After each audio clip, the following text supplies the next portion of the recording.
Hello friends, आज के इस वीडियो में सीखेंगे भिन्न संख्या को कैसे प्रतिशत में बदला जाता है। तो इस वीडियो में भिन्न संख्या से प्रतिशत में बदलने की दो विधि बताएंगे, दो तरीका बताएंगे जो बहुत ही सिंपल, बहुत ही आसान होगा। चलिए तो वीडियो को शुरू करते हैं। बहुत ऐसे स्टूडेंट होते हैं जो गलत तरीका से भिन्न को प्रतिशत में बदल देते हैं और आंसर ज़बरदस्ती लिख देते हैं और बोलते हैं यही आंसर हुआ, जिसके वजह से उनका नंबर कट जाता है। चलिए तो देखते हैं कैसे वे लोग बदलते हैं। तो जैसे कि यहाँ पे दिया है 1/4 दिया हुआ है, तो यहाँ पे 1/4 ले लेते हैं हम लोग। 1/4 लेकर क्या करते हैं अधिकांश लोग कि यहाँ पे 1/4 को भिन्न यानी कि प्रतिशत में बदलने के लिए यहाँ 100 से गुना कर देते हैं। तो 100 से गुना करेंगे तो कितना हो जाएगा, 4 से 100 कट जाएगा, 25 बार में 25 चौका 100 हो जाएगा। फिर बराबर का चिन्ह देकर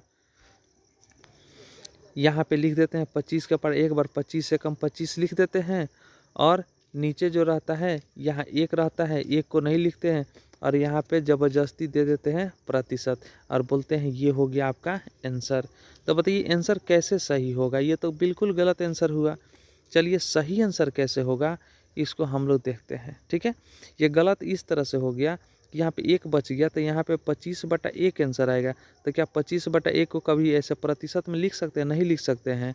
प्रतिशत में लिखने के लिए बाटा में 100 होना चाहिए, क्योंकि 100 को प्रतिशत निकालते हैं। यहाँ पे 100 होता तो हम लोग डायरेक्ट प्रतिशत में इसको लिख सकते थे, लेकिन यहाँ पे तो ये गलत हो गया है कि नहीं। ऐसे ही लिख देते हैं और बोलते हैं कि आंसर सही है। ठीक है, चलिए तो सही तरीका क्या है, सही तरीका इसको हम इसमें बताने वाले हैं। तो सही तरीका जैसे कि आपका क्वेश्चन यहाँ पे दिया हुआ है 1/4, तो 1/4 यहाँ पे लिख देते हैं, बराबर का चिन्ह दे देते हैं और बराबर के चिन्ह देने के बाद से यहाँ पे लिखते हैं 1/4 और गुणा कर देते हैं 100/100 से, 100/100। ठीक है, 100/100 से गुणा करने से क्या होगा कि आपको यहाँ पे अंश और हर दोनों में यहाँ पे अंश दिया हुआ है और नीचे आपका हर दिया हुआ है। अगर अंश और हर किसी भी संख्या से आप गुणा कीजिए ऊपर और नीचे दोनों में बराबर संख्या से, तो ये तुल्य भिन्न होगा। इसमें कोई फर्क नहीं पड़ेगा, कोई अंतर नहीं आएगा। ठीक है, ये तुल्य भिन्न होगा। तुल्य भिन्न का मतलब होता है बराबर, है कि नहीं।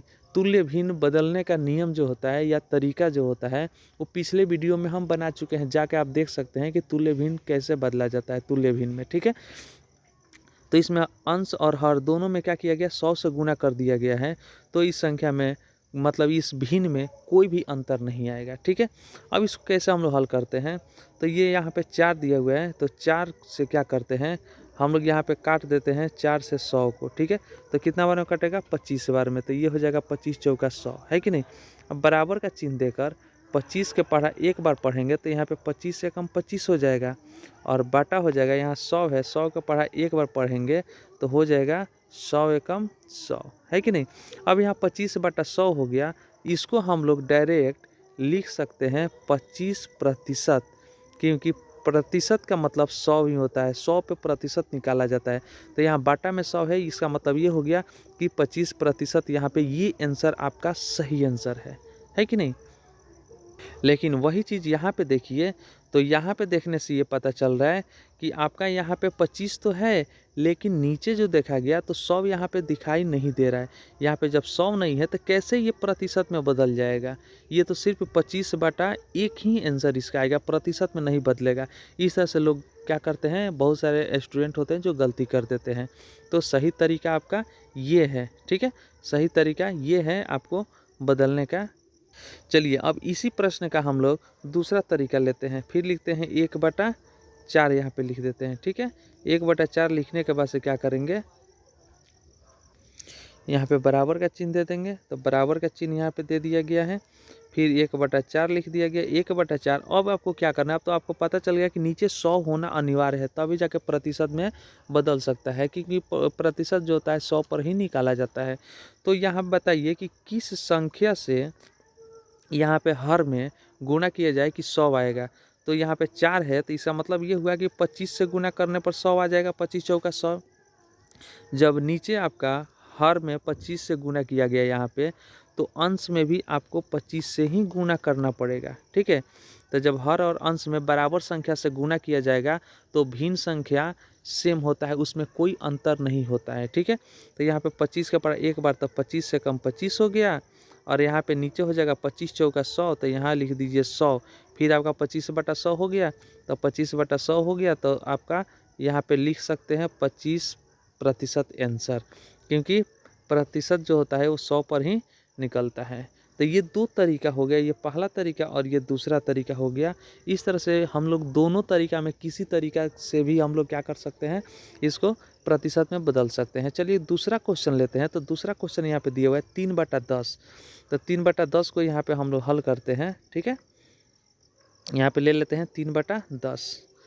3/10 लिखकर और उसके बाद से यहाँ पे हल करते हैं। चलिए 3/10 हो गया। ठीक है, तो 3/10 हो गया। अब इसमें क्या करेंगे, बराबर का चिन्ह दे देंगे। अब बराबर का चिन्ह देने के बाद से यहाँ पे 3/10 लिख दीजिए और 3/10 लिखकर आप गुणा कर दीजिए कितना से, तो 100/100 से, 100/100 से। ठीक है, क्योंकि अंश और हर दोनों में 100 से गुना किया जाए, ऊपर नीचे गुना किया जाए, तो उस भिन्न संख्या में कोई भी परिवर्तन नहीं आएगा, जितना है उतना ही ज्यों का त्यों रह जाएगा। क्योंकि 100 से 100 काट दीजिएगा, फिर 3/10 आपका मिल जाएगा, है कि नहीं। चलिए ये लिख दिया गया। अब यहाँ पे क्या करेंगे, क्रॉसिंग यानी कि तीसरा तीसरी जैसे गुना होता है वैसे कटाएंगे। तो यहाँ पे 10 से कटा दिए, 10 से कम 10 और 10 दहिया 100 हो गया यहाँ पे। ठीक है, अब यहाँ पे नीचे आपको 100 रखना है, तो इसको हम लोग नहीं कटाएंगे। अब यहाँ पे क्या करेंगे, बराबर का चिन्ह देकर यहाँ पे लिखा जाएगा 10 के पढ़ा 3 में पढ़िए तो 10 तिहाई 30 हो जाएगा, और बटा में हो जाएगा 100 का पढ़ा एक बार पढ़िए तो 100 एकम 100 हो जाएगा। बराबर का चिन्ह दे देंगे यहाँ पे, और 30/100 हो गया। इसका मतलब ये हो गया कि आपका यहाँ पे 100 दे दिया है, मतलब कि इसको प्रतिशत में इसको हम लोग आसानी से बदल सकते हैं। इसको 30/100 को 30% हम लोग लिख सकते हैं। इस तरह से लिख सकते हैं। ये आपका क्या हो गया, आंसर हो गया। ठीक है, दूसरा तरीका यहाँ पे है 3 जो दिया हुआ है 10, 3/10 को यहाँ पे लिख दिया जाएगा। ठीक है, और लिखने के बाद से यहाँ पे बराबर का चिन्ह दे दिया जाएगा। बराबर का चिन्ह देने के बाद से यहाँ पे लिख दीजिए 3/10, फिर से उतार दीजिए। और यहाँ पे अब बताइए 10 में कितना से गुना किया जाए। ये नीचे जो दिया है हर, इसमें 10 से कितना में गुना किया जाए, 10 यानी कि गुना करके आपको 100 लाना है। तो 10 में किस संख्या से गुना किया जाए कि 100 आ जाएगा। तो 10 में 10 से गुना कीजिएगा तो 100 आ जाएगा। जब नीचे 10 में 10 से गुना किए तो ऊपर भी तो आपको 3 में 10 से गुना करना पड़ेगा, क्योंकि ऊपर और नीचे दोनों में सेम संख्या से गुना रहे तो कोई फर्क नहीं पड़ेगा। ठीक है, ये तुल्य भिन्न ही प्राप्त होगा। ठीक है, आपको पहले भी बता चुके हैं कि तुल्य भिन्न कैसे निकाला जाता है। ये पिछले वीडियो में हम डाल चुके हैं वीडियो बनाकर, उसको आप जाकर देख सकते हैं। ठीक है, चलिए तो इसको शुरू करते हैं। यहाँ पे 10 के पढ़ा 3 में पढ़िएगा तो 10 3 हो जाएगा 30, और यहाँ पे बाटा में हो जाएगा 10 के पढ़ा 10 में पढ़िएगा तो 10 दहिया हो जाएगा 100। तो फिर हो गया आपका 30/100। तो 30/100 का मतलब हो गया आपका 30%। तो यहाँ पे डायरेक्ट आप लिख दीजिए 30%। ठीक है, अब चलिए यहाँ पे हम लोग प्रतिशत को, अब यहाँ पे प्रतिशत को फिर से भिन्न रूप में कैसे लिखेंगे। ठीक है, भिन्न रूप में कैसे लिखेंगे इसको हम लोग देख लेते हैं। यहाँ पे 30% दिया हुआ है ना, तो 30% यहाँ पे लिख देते हैं 30%। बराबर का चिन्ह दे देते हैं, और यहाँ पे 30 लिख दिया जाएगा। और 30 लिखने के बाद से यहाँ प्रतिशत है, तो प्रतिशत का मतलब 100 होता है, तो बट्टा में यहाँ पे 100 कर देंगे, और दोनों को क्या करेंगे, कटा देंगे। दोनों 10 से कट जाएगा, 10 तिहाई 30, और ये हो जाएगा 10 दहिया 100। बराबर का चिन्ह देंगे और यहाँ पे लिख देंगे 3 बटा नीचे है 10, तो यहाँ पे 10 हो जाएगा। ये हो गया आपका आंसर। इस प्रकार से प्रतिशत से हम लोग भिन्न में बदल दिए, और भिन्न से यहाँ पे हम लोग भिन्न दिया हुआ है, और भिन्न से यहाँ पे हम लोग प्रतिशत में, भिन्न से हम लोग प्रतिशत में यहाँ पे बदल दिए। इस तरह से कोई भी आपको दे दिया जाए भिन्न से प्रतिशत, तब प्रतिशत से भिन्न में बदलने के लिए तो बहुत ही आसान तरीके से हम लोग बदल सकते हैं। चलिए लास्ट क्वेश्चन यहाँ पे देखते हैं। लास्ट क्वेश्चन क्या दिया हुआ है, तो लास्ट में यहाँ पे क्वेश्चन दिया हुआ है 15/20। ये लास्ट क्वेश्चन हो गया 15/20। इसको हम लोग देखते हैं, बदलते हैं इसको भी। ठीक है, तो यहाँ पे लिख देते हैं 15/20। ठीक है, ये हो गया आपका 15/20। अब तो आपको पता है 15/20 को कैसे इसको बदलेंगे। तो 15/20 लिख देंगे, और लिखने के बाद से यहाँ पे क्या करेंगे, तो ऊपर और नीचे दोनों में 100 से गुना कर देंगे। 100 से गुना कर दिया गया, और इसको तीसरा तीसरी कटा जाए, 20 एकम 20 और 20 पचे 100 हो गया। बराबर का चिन्ह दीजिए और गुना करके लिख दीजिए। 15 का पहाड़ा 5 बार, तो 15 पचे 75 हो गया, बाटा कर दीजिए, 100 का पहाड़ा पढ़ लीजिए एक बार तो 100 एकम 100 ही होगा। अब यहाँ पे बराबर का चिन्ह देकर यहाँ पे लिख दीजिए 75/100 है, इसका मतलब हो गया 75%। 100 का मतलब हो गया प्रतिशत, यहाँ पे बदल गया तो यहाँ पे लिख दिए 75%, है कि नहीं। चलिए दूसरा तरीका यहाँ पे देखते हैं, 15/20 दिया हुआ है तो 15/20 लिख देंगे और लिखने के बाद से यहाँ पे क्या करेंगे, 20 से कितना संख्या से किससे गुना किया जाए कि 100 प्राप्त होगा, तो 5 से 20 25 100 होता है कि नहीं। तो जब नीचे 5 से किया गया तो ऊपर भी तो 5 से गुना करना पड़ेगा, ऊपर भी 5 लिख दीजिए, अब गुना करके लिख दीजिए तो हो जाएगा आपका 15 × 5 = 75, यहाँ 75 हो जाएगा और यहाँ पे हो जाएगा 20 × 5 = 100, यहाँ पे लिख दीजिए 100, है कि नहीं।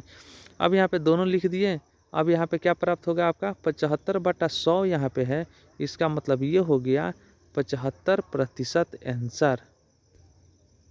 इसी प्रश्न को कैसे गलती स्टूडेंट करते हैं वो पहले भी बता चुके हैं, तो वैसी गलती आपको नहीं करना है। प्रतिशत में बदलने के लिए आपको बराबर में बराबर से गुणा कीजिए या बराबर में बराबर से भाग कीजिए, तो उसमें उस भिन्न में कोई भी बदलाव नहीं आएगा, वो तुल्य भिन्न ही प्राप्त होगा।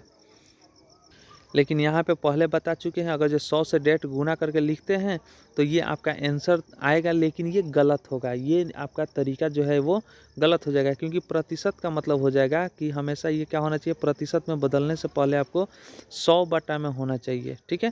तो 100, लेकिन यहाँ पे प्रतिशत में बदलने के लिए यहाँ पे 100 तो नहीं है, 25/1 हो रहा है, इसलिए प्रतिशत में ये नहीं हो पाएगा और बहुत लोग ऐसे गलती कर देते हैं।